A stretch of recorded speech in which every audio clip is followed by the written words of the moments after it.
மாற்றுத்திறனாளிகள் உள்ளிட்ட 100 வீரர்களுக்கு 3% இடஒதுக்கீட்டின் கீழ் இந்த ஆண்டும் வேலைவாய்ப்பு வழங்கப்படும் என்று துணை முதல்வர் உதயநிதி ஸ்டாலின் தெரிவித்துள்ளார்.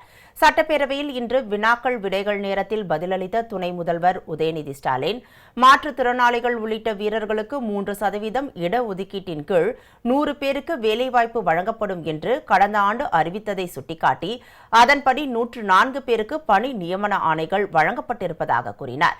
இந்த ஆண்டும் 100 பேருக்கு வேலைவாய்ப்புகள் வழங்கப்பட இருப்பதாகவும் அவர் தெரிவித்தார்.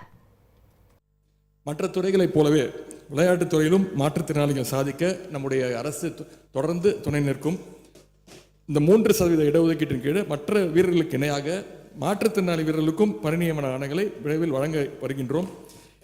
இதுவரை இந்த 104 பேர் கொடுத்திருக்கிறோமே, அதில் 5 மாற்றுத்திறனாளி வீரர்களுக்கு அரசு துறை மற்றும் அரசு பொதுத்துறை நிறுவனங்களில் வேலைவாய்ப்புகள் வழங்கப்பட்டுள்ளன.